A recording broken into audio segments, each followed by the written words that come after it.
Hello everyone and welcome to Children's Storytime. Please like, share, and subscribe for more videos. Today's story is called The Jungle Book from Walt Disney.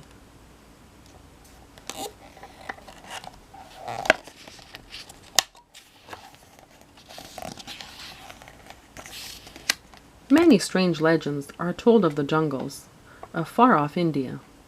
They speak of Bagheera, the Black Panther, and of Baloo, the Bear. They tell of Kaa, the Sly Python, and the Lord of the Jungle, the Great Tiger, Shere Khan. But all these legends, none is so strange as the story of a small boy named Mowgli. A child, left all alone in the jungle, was found by Bagheera the Panther.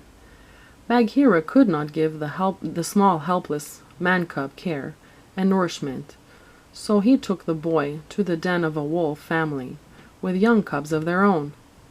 That is how it happened that Mowgli, as the man-cub, came to be called, was raised among the wolves.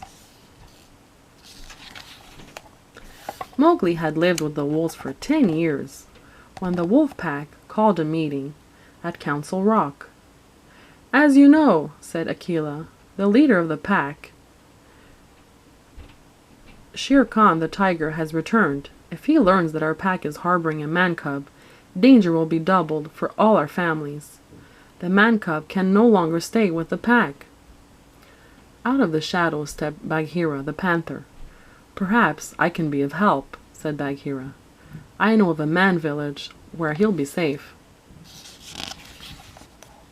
So it was arranged, and when the greenish light of the jungle morning slipped through the leaves, Bagheera and Mowgli set out. All day they walked, and when night fell, they slept on a high branch of a giant banyan tree.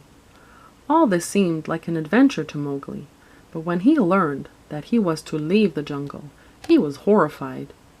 "No!" cried Mowgli. "I want to stay in the jungle. I'm not afraid. I can look out for myself." He slipped down a length of trailing vine and ran away. Mowgli soon met a bumbling bear named Baloo. Baloo played games with Mowgli and taught him to live a life of ease. There were coconuts to crack, bananas to peel, and sweet juicy pawpaws to pick from the jungle trees. Colonel Hathi, the proud old leader of the elephant herd, tried to train young Mowgli in military drills as he led his troop trumpeting down the jungle trails. Mowgli was having such fun in the jungle. But the jungle was dangerous. Sly old Kaa, the python, would have loved to squeeze Mowgli tight in his coils. But Shere Khan, the tiger, was the real danger to Mowgli.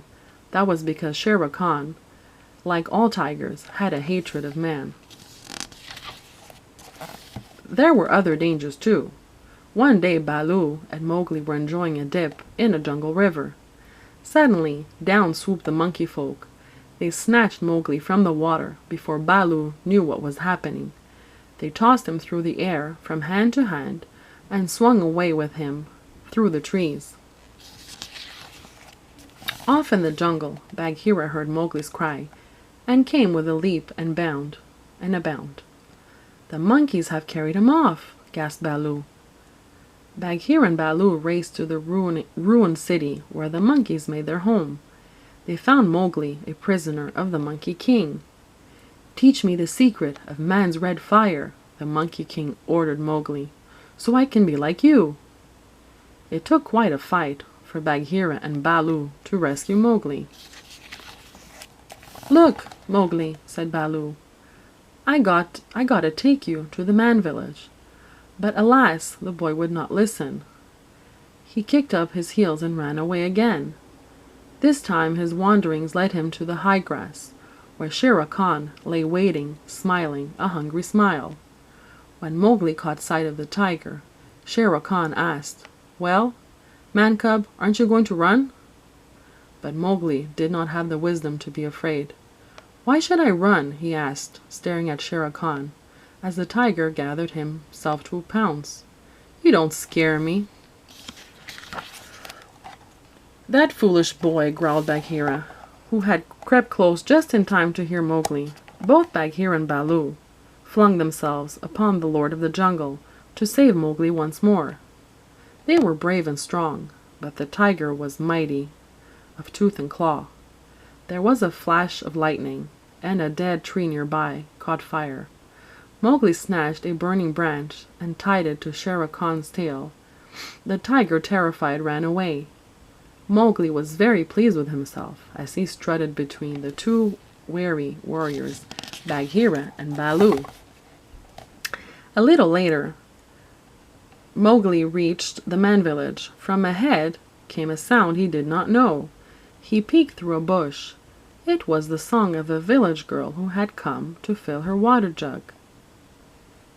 As he listened to the soft tones of her song, Mowgli felt that he must follow the girl. He crept up the path to the village, drawn by the girl and her song. Baloo and Bagheera watched the boy's small figure as long as it could be seen. When Mowgli vanished inside the village gate, Bagheera sighed a deep sigh.